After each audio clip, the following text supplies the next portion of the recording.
Today we are unpacking what I consider to be the trickiest little chunk in for Elise. When we started the series, we talked about how the piece is pretty manageable, at least the opening section, for almost anyone of any level. Even if you haven't been reading music that long, even if you haven't been playing piano for that long, you can more or less work out the things that are going on in that section and kind of find your way through. And what I have seen with my students, and what I have seen to be true, is everyone does really well in the opening section. Everyone's really excited. Yeah, I'm finally learning for Elise. It's the piece that I've always wanted to play. This is the piece why I started playing the piano.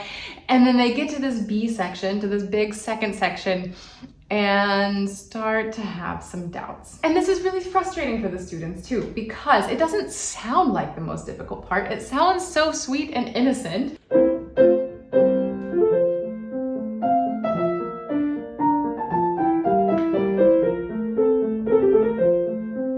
And then a lot of people hit this wall of, man, if I can't even get past this second section, how am I ever going to learn the whole piece? But I promise, we're going to break this piece down into small, manageable chunks. You're working on that A section, you're probably good to go more or less on your own. We will do a full-length tutorial on that at some point, but I want you to really proactively start working on this section so that it doesn't trip you up in the long run. We learned some exercises last time that can help you walk through this part, and today we're just going to kind of take those to the next level, and we're really only working on 4 or 5 measures today because it is that complex and we do need to break it down into really small chunks. So let's get right to it. First and foremost, let's have a look at what makes this chunk difficult, because it really doesn't sound like it should be.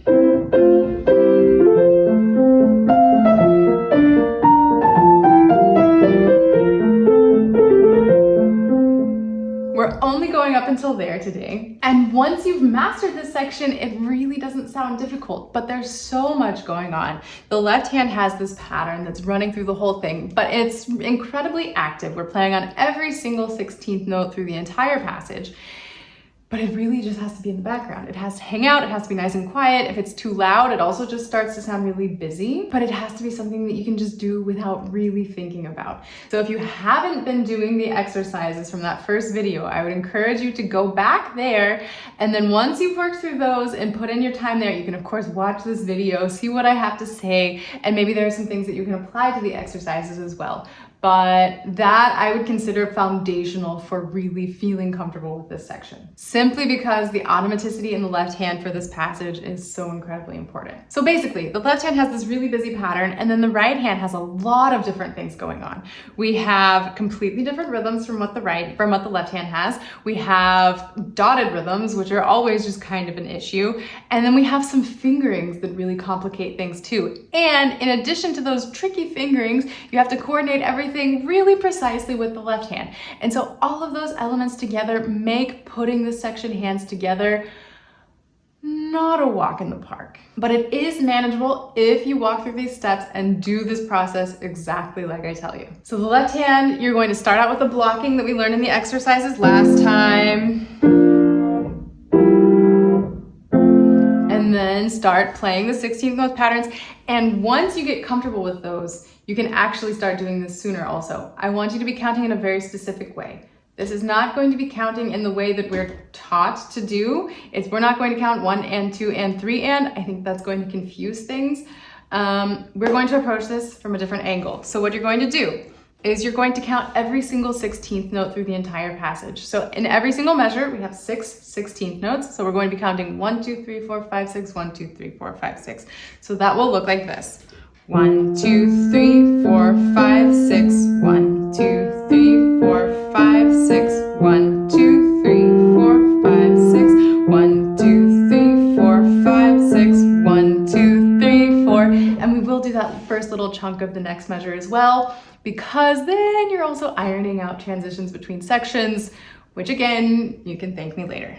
If this feels odd, if this feels foreign, I want you to do that every single day for a week before you ever try putting your hands together. You can of course try putting your hands together if you want, but if you try putting your hands together and start to feel really stuck, start to feel really jarbled, do it for at least a week, really consistently. Just get used to this system of counting, because we're gonna use the same system of counting with the right hand. And Once you go back to putting those together, then your brain will have created this association between, okay, on 1 I play this, on 2 I play this, on 3, 4, 5, 6. And it's just, you're basically just making buckets that you're putting the notes into. So then let's look at this passage in the right hand as well. The first time through, we're going to look at the right hand more or less without rhythm, just because I really want you to understand the fingering and what's going on here. So what I like to do for this first ornament is 1, 2, 4.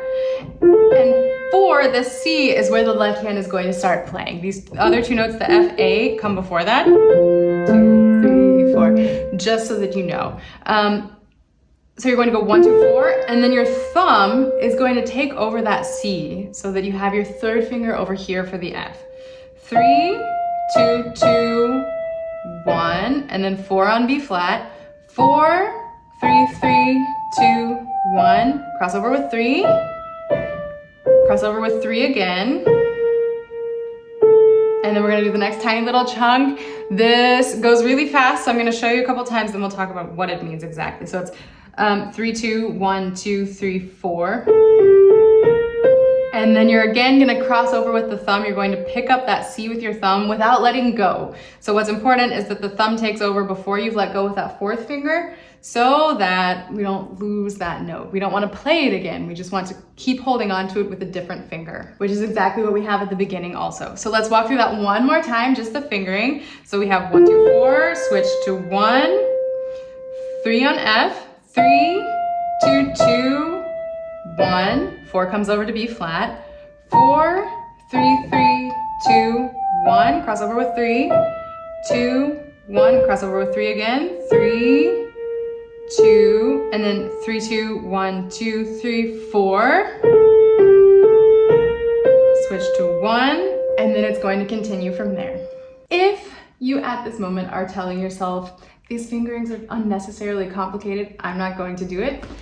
Okay, free country, you get to do what you want, that's fine. Not every single one of my students uses the fingering that I recommend, but I'm going to tell you why it does matter and why it's going to make your life easier. So what's going on is we have this fast pattern.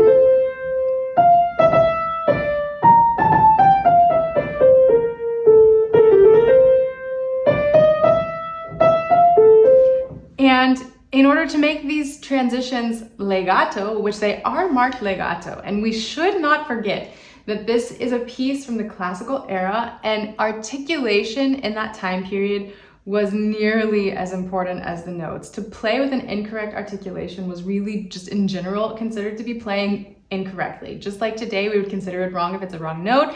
For them, wrong articulation was a very big deal, even if we now, with our modern ears, don't necessarily get so picky with articulation. So the articulation is essential, and it's impossible to make a legato connection here if, I mean, you could switch under with the thumb, but how uncomfortable is that? You could come over with your 5th finger, which is also extremely uncomfortable and clunky, and it's going to trip up your coordination at one point or another. So we choose this fingering because it allows us to play with the correct articulation and to feel as comfortable as possible while doing so. It's worth the effort, I promise. And you can stick to this phase of just ironing out fingerings for as long as you need, but as always, the sooner you can start thinking about rhythm, the better off you're going to be. So now let's walk through a little bit of rhythm. And we're going to count exactly like we did the left hand. So we're counting 16th notes, which means the first few times you're going to have to adjust how you're thinking a little bit, because usually we see quarter notes and we think 1, and our first note is a quarter note, right? We have the ornament up to the C, but then the C itself is a quarter note. And typically that's something that we would count as 1, except in this piece, we're in 3/8 time, which means since we have an 8 on the bottom, the quarter note is going to count as 2, but really right now we're counting 16th notes. So then that means you're actually going to count this C as 4 whole counts. If the logic behind the system doesn't make a lot of sense, it's kind of math magic. Don't overthink it. Just trust me on it and give it a try.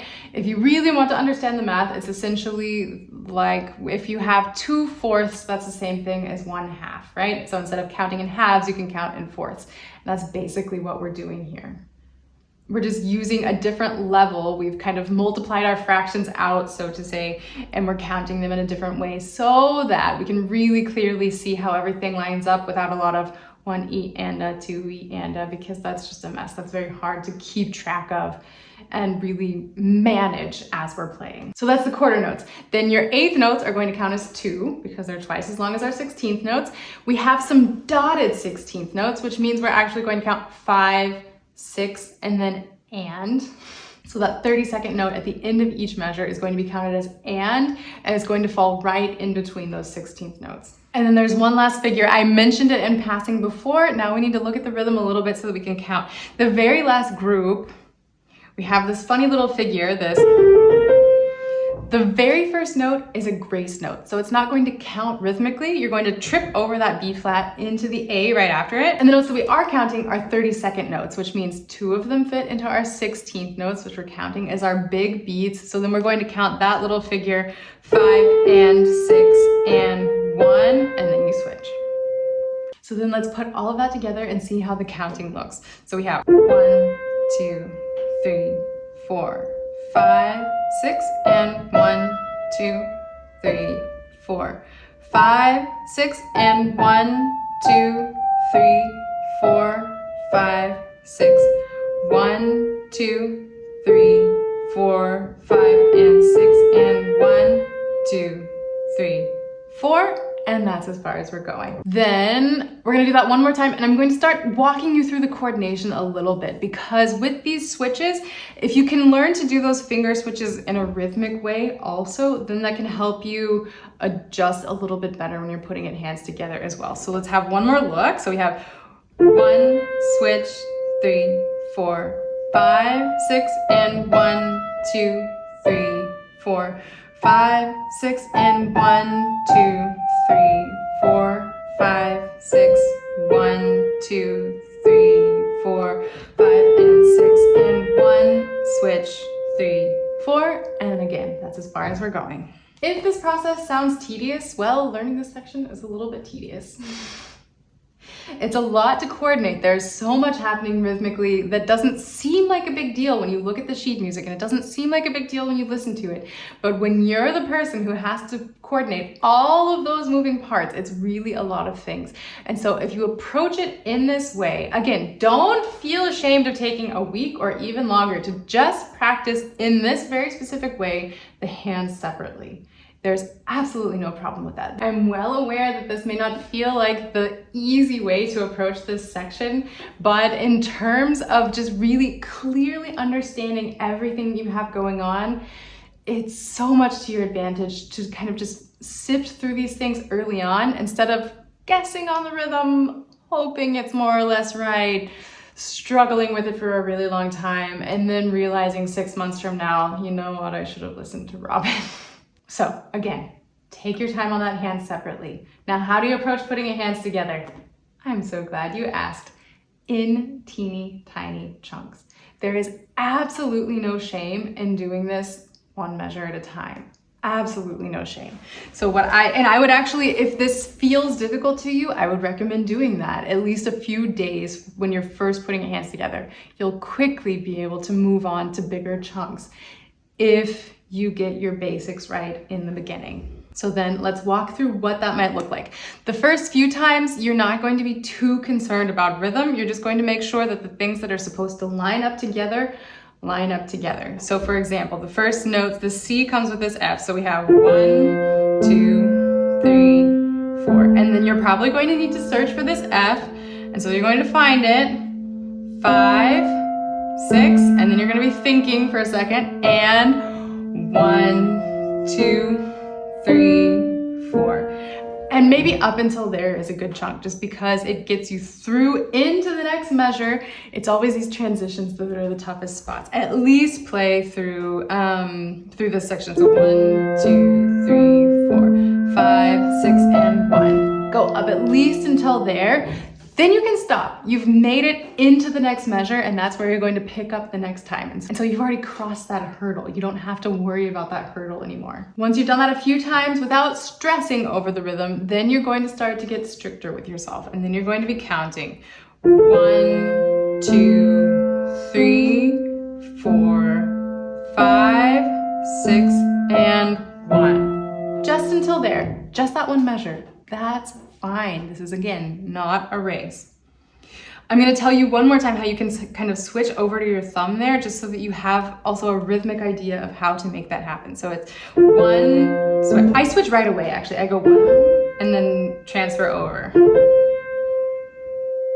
So it's really very fast. If you don't feel comfortable doing it quickly like that, then what you could do is, for example, 1, 2, 3, 4. Or what might feel a bit more natural is when your left hand thumb plays, to do it there. So on 3. So 1, 2, 3, 4, 5, 6, and 1. Again, that's your chunk. If that feels difficult, do that several times until it starts to flow a bit better. And then from there, you do not have to start in measure 1 of this section and move on to measure 2 and do those 2 together. You can absolutely start right at the beginning of measure 2. So then you have 1, 2, 3, 4, 5, 6, and 1. And you're just gonna go that far. And you can do that as many times as you need. And then you're going to start right on that third measure. 1, 2, 3, 4, 5, 6, 1, 2, and I would go until 4 here. 3, 4. That section, that measure is a lot easier because everything comes together. Everything falls on a 16th note. Both hands have 16th notes the whole time. Thank you, Beethoven, for making our lives easier.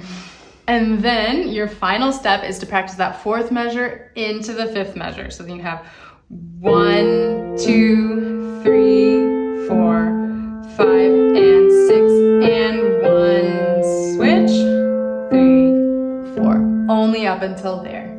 Again, do those 1 measure chunks as many times as you need. If you practice measure by measure for an entire week before you ever try putting any of those measures together, good for you. You're trusting the process. You're not feeling pressured to rush through this section as quickly as possible. Again, it's not a race. What I would much prefer is that you go through every measure and that you notice at the end of every practice session, that measure is working out better. Measure 2 is working out better. Measure 3 was always easy, or maybe it wasn't easy. Maybe you find that one tricky too. That's also fine.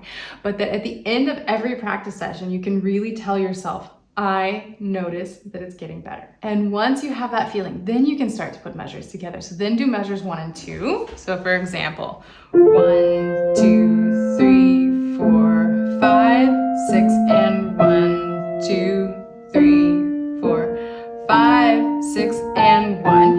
And notice you're always going to go into the first beat of the next measure, and that's where you're going to leave off. You're not going to stop at the end of the measure and build these breaks into your playing. And then if measures 1 and 2 work out well, you could even do 2 and 3 and then 3 and 4. Or you can do 1 and 2 and 3 and 4, and then once that's going well, you can put all 4 together. It's really however you want to do it. It's just a matter of what feels right to you. And finally, this tempo might be too fast. You might need to go even slower, especially in the beginning when you're going 1 measure at a time. You might really need to just inch along and play 1, 2, 3, 4, 5, 6, and 1. There's no shame in that. It's much better to go as slow as you actually need, because nobody goes slow enough. Everybody thinks they're practicing slower, that they're doing a good job of practicing in the slower tempo, and it's almost never slow enough. So don't feel pressured to go in any sort of tempo. Just do what feels right for you, that you're able to keep steady and keep track of the rhythm and keep track of the fingerings. It's a lot of information. And that's why we're only doing that little phrase today, only that little chunk. I want you to really intentionally work through every single phase that we just walked through. And if that was easy, then good for you. You can add on the next 4 measures and make it through the first half of that phrase, and then you'll be ready when we start on, which sounds so much more difficult and really is somehow much simpler. And again, that's why we're doing just this tiny chunk, because these 4 measures are the reason that so many people quit on this piece and give up on this piece and never actually practice this piece until they can play it all the way through, which is such a pity, because if you can play that opening, then you already know almost half the piece, more or less. And then there's this section, and there's the big wild sounding section that's actually not that difficult to play. And I don't want anyone to get tripped up on this piece because of these 4 measures. So use this system, it works. Check back in anytime you need. If you get stuck, send me an email and I will pull you out of your rut. So until next time, happy practicing.